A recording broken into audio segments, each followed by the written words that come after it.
Hey Francine, how's Tessa doing today? You did go and visit her, right? Hey Frank, it's good to hear from you. Tessa was doing totally fine when I was there with her.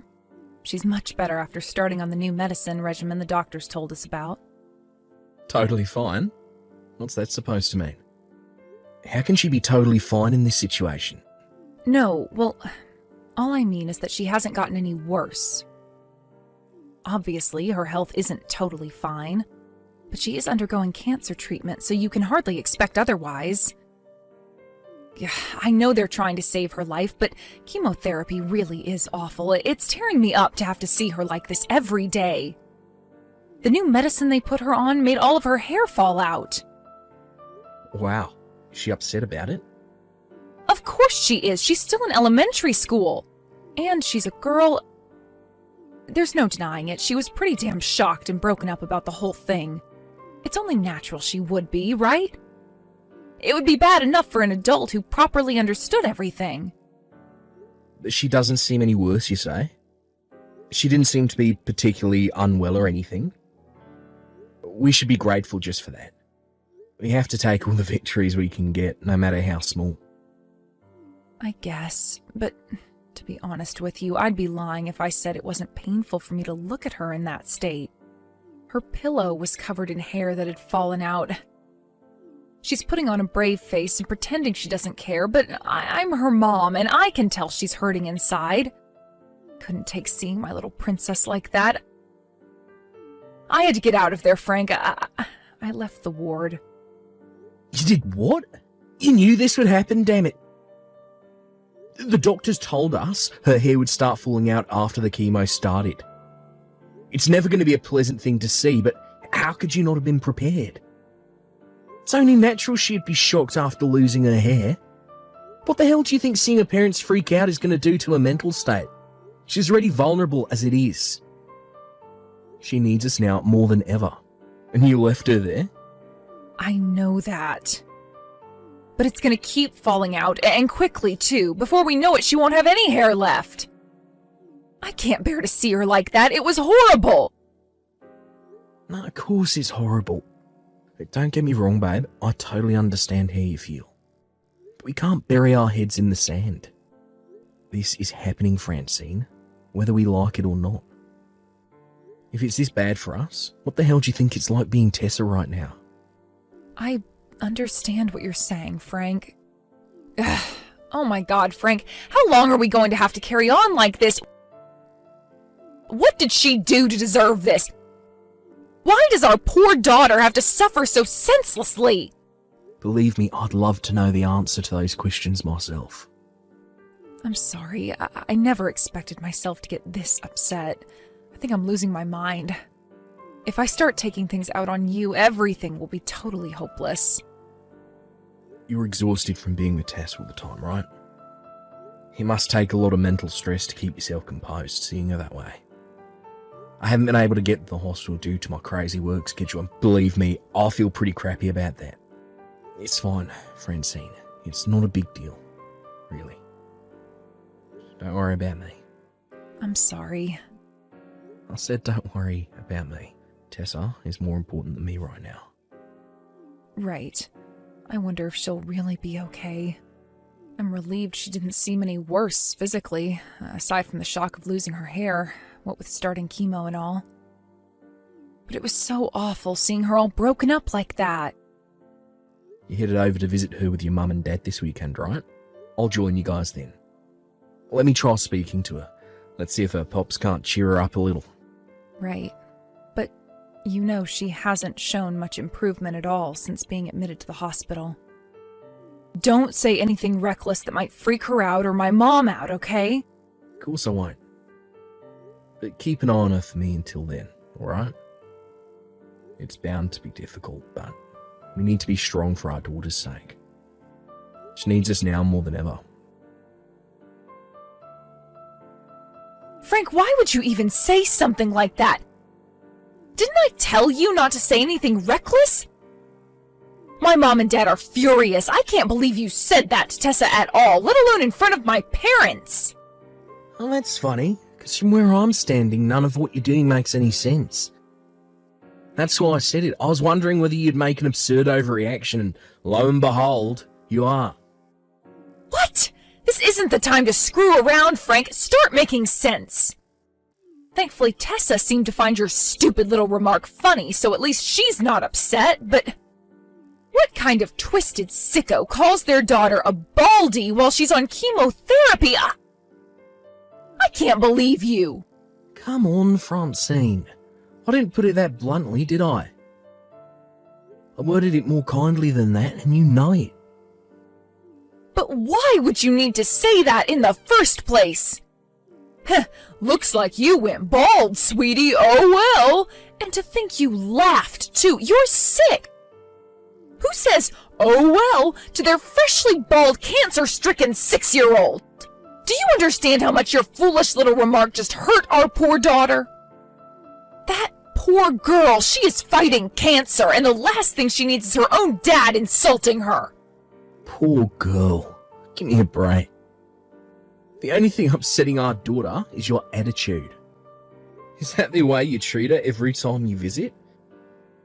If I'd have known, I'd have said something earlier. God damn, my boss keeping me at the office does this all the time.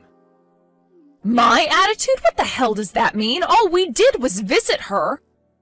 I don't need to be lectured on how to behave around my own daughter by the prick who just insulted her while she lay in a hospital bed. You couldn't be more tragically mistaken. Or endlessly piling sympathy on her like she has hours left to live is what you guys call a visit. If that's the case, you and her parents need to stop visiting her immediately. All you're doing is hurting her by constantly reminding her about what she's going through and how unfortunate she is. You have no right to say that. Do you have any idea how hard it was for me to calm my parents down after you left the room? They even told me to divorce you. Let them say what they like. I don't care. Let me make this clear. You guys are the ones treating her like a pitiful, helpless victim. What's that supposed to mean? The way you're all huddled around her, wailing, oh, you poor, poor thing. Well, it almost made me want to vomit. I felt like I was at a funeral. Good luck, sweetie. I mean, really. Randomly interjecting crap like, I know all your hair might have fallen out, but you don't need to worry about that one bit, into conversations about her favourite cartoons. You're supposed to be making her feel better, not worse. Stop screwing around with our daughter's emotions, Francine. All we're trying to do is stop her being upset. Ugh, what's the point in trying to explain? An insensitive prick like you would never get it. Insensitive? That's rich coming from you. Are you completely oblivious to how much constantly reminding her she has cancer is hurting her? Why does she need you to bring up the fact she has no hair left every 5 minutes? You treat her like she's in a freaking casket already. It hurts to watch. You treat her like a hopeless victim. You act like you're already at her funeral. All you're doing is upsetting her. What are you suggesting I should say then? You've got some nerve to come at me with this crap despite you being the one who made mean comments about her hair. Mean comments? Please, did she even seem remotely upset by what I said? If anything, that's the biggest smile I've seen on her face in weeks. Do you have no idea what that means? This is pointless. I can't take it anymore. We may as well be banging our heads against a brick wall. I'll be staying at my folks' place tonight. I won't be coming home for a while. Do as you please. I don't want to see your face anyway. Hey, Pops. Did you and Mom have a fight? Hey, Tessa. What's up? What makes you think that? Well, Mom came to see me today, but she seemed way more down than usual. She looked really angry when I smiled at what you said yesterday. Ah, I see. I'm sorry, sweetie. Making you worry about me and your mum like this. It's fine, Pops. You don't have to apologize. But was it bad of me to smile? No, you didn't do anything wrong at all. Me and your mum just had a little difference of opinion. That's all. We were talking about you. About me? Yeah, about you. You know how much we both love you, right? Yeah, I know that. But, well, why were you fighting then? How to put it? You see, it's like this, sweetie. Since me and your mum both love and care about you so much, there are things that we feel so strongly about that we simply can't budge on them. Huh? This is difficult. I don't understand. Ah, right, of course. Let me ask you this, Tess. Do you like your mum? Yeah, I love her. Right? Well, I love her too. But how would you feel if your mummy, who you did love, did something bad to your pops? I'd get mad and tell her to stop, 'cause I love my pops too. I want all three of us to be friends and get along. Well, that's how things are between me and your mum right now. We still haven't made friends yet. Which is why I want you to know you're not in the wrong here. When will you make friends? Right away? It'd be nice if we could make up right away. But to tell you the truth, I don't know myself either. Hey, Pops, you know when you said I was bald and laughed? I was happy. Oh, where did that come from all of a sudden? Ever since I got sick, Mom and the others have been making me feel so sad all the time. They act like I'm gonna die. I'm not helpless and I'm not gonna die. That's right, Tessa. You're not. You must hate being treated like that when you're working so hard to get better. You're the only one who doesn't treat me like some pathetic victim, Pops. That's why I'm super happy you're my Pops. That's right, sweetie. You're no victim. I just wish everyone else understood that. Sorry to bother you, Frank. Do you have time to talk right now? What's up? Is this about yesterday? Yeah, it's about yesterday. I thought maybe we could try talking things over again. Look, about that, I said too much myself. I was wrong. I'm sorry. No, you don't have anything to apologize for, honey. We were the ones in the wrong after all, right? What? Are you feeling okay? Am I hallucinating? You were furious with me yesterday. This evening, I got a call from Tessa. She told me why you got so mad. I think I more or less understand it now. From Tessa? Wait, she called you about that? Really? I see. She said us fighting was really hard on her. She pretty much ordered us to make up as soon as possible. That's not all. She burst into tears. What the hell are we playing at, Frank? You're right. Us fighting over what's best for our daughter doesn't really make any sense if us fighting makes our daughter cry now, does it? Right. That's why I'm sorry. I never stopped to think about why you were angry in the first place. I just reacted. No, it was wrong of me not to explain too. I kind of just assumed you'd get why I was mad and let the anger take care of the rest. I haven't had my head on straight lately, what with everything that's going on. I guess you could say I'm quick to anger. You're well within your rights to be mad. Cut it out, Frank. That's my line. I was so intent on things being the way I thought they should be, I never stopped to think about what Tessa herself thought about the way I was treating her, or how she felt about her current situation. I just decided what was best for her by myself based on nothing but assumptions. I realized I clearly wasn't doing her any favors the moment she burst into tears. Go easy on yourself, babe. It's not like I'm saying everything you did was wrong. It's just that Tessa's fighting this thing with every last fibre of her being. She's like a little super soldier. And the thought of her bravery being reduced to nothing or minimised by being treated like a helpless victim was tearing me up inside. Yeah, you're right. I see that now. I was closest to her, and I should have known more than anyone how hard she was fighting, but in spite of that, I didn't. How did I not notice, Frank? God, I've been such an idiot! We both had our hands full, Francine. Don't talk about yourself that way, please. It hurts me to see. Things haven't been easy lately, right? It's only natural we might act a little crazy sometimes under all this stress. She got hospitalised out of nowhere after all. One day she was going to school like usual, and the next she was in a hospital bed on an IV trip being told she had to undergo aggressive life-changing therapy. All I could ask myself was why her. I think obsessing over that so much made it hard for me to see things straight. You know our Tessa.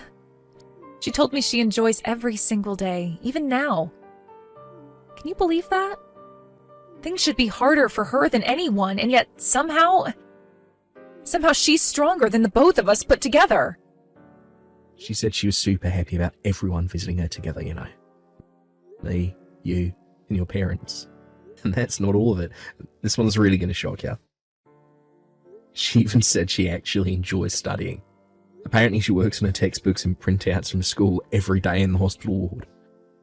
She told me all about how when she gets out of hospital she wants to try out a bunch of new things at school. Volleyball club, piano lessons, fencing. I could barely keep up as she listed off all her new goals. She said she gets excited just thinking about it. I had no idea she had all these plans for the future. No, it's not that I didn't know. Maybe I just didn't try to find out. It's just like I said, right? I wasn't seeing things straight, and neither were you. There's no need to go beating yourself up over it. Me and you have been through a lifetime's worth of stress in the last few weeks. Seeing her after she lost all of her hair like that for the first time, it terrified me so much that I ran out of her room in a panic. Yeah, I know, babe. I know you did. She told me she wished I didn't do that. You just laughed it off like it was nothing when you saw her without her hair for the first time, right? She told me what you said. Who needs hair anyway? Hair is for chumps. She said your cheerful spirit made her so happy. She said she wished I treated her more like you did. I was totally blind to what she really needed from me. I really am a failure as a mom. That's not true, Francine. Don't say things like that. How is it not true?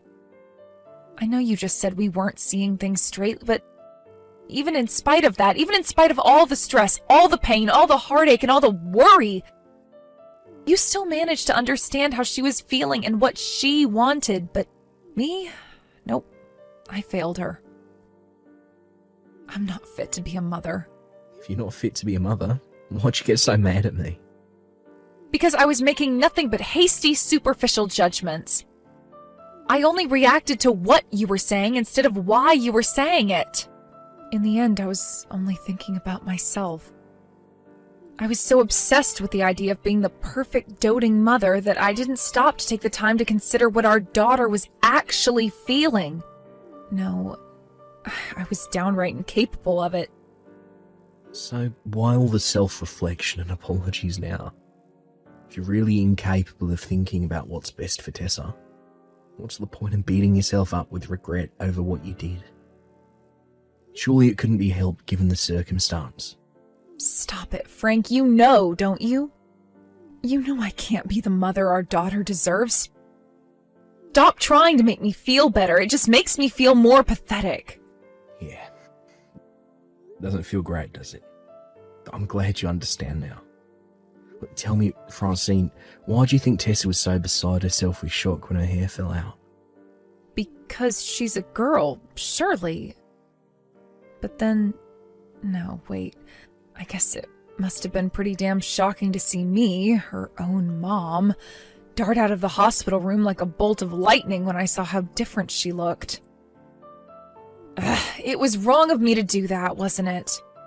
She said she was upset because she couldn't have the same hairstyle as her mum anymore. It was a shock to her. It made her feel down. Wait, what? She was shocked because she loves you, Francine. She loved having the same hairstyle as you. She was sad and down in the dumps because she couldn't anymore after losing her hair. Do you really think someone who says things like that could possibly hate you? Wow, she said that? Our Tessa said that? Yeah, sure she did. I just said so, right? That she said that even when she felt sick, she was happy as long as you were there by her bedside to hold her hand. She was so grateful for how you made sure you were always there for her all the time, day in, day out, no matter what. But I was only there by her bedside. It's not like I really even did anything. I didn't even notice how she was feeling, damn it!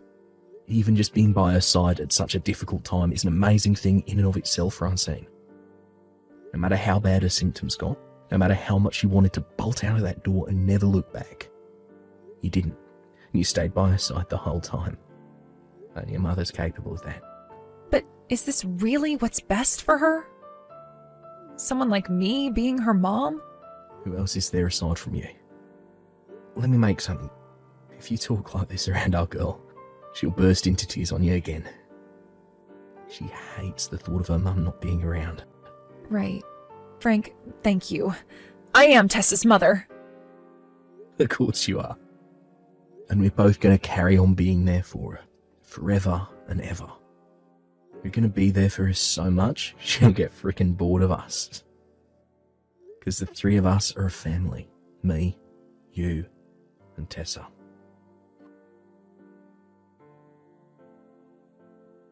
After that, me and Francine successfully kissed and made up, just like our amazing daughter wanted.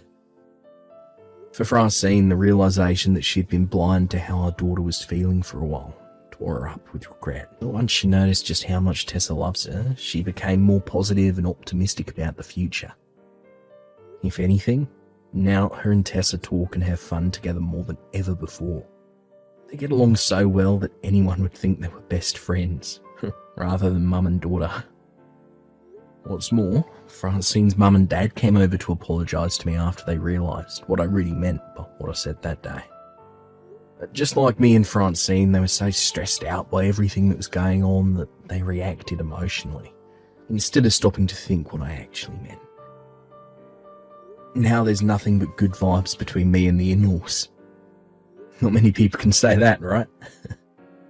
Yeah. After the events of today's story, me, Francine and Tessa carried on fighting their cancer together for another 2 years. Our strengths as a family must be paying off because her symptoms are finally starting to subside. She finally just got the go-ahead to return to school on the condition that she takes it easy and sits out a gym class for a while. Needless to say, our house is filled with nothing but smiles these days because things are finally starting to look up. There's hope on the horizon, and I am loving it. Don't get me wrong, she's not out of the woods yet, and there's still a small chance her symptoms could return. But one thing's for sure, me and her mum are working hard to give her everything she needs, and I'm praying with everything I've got for that smile never to disappear from her face.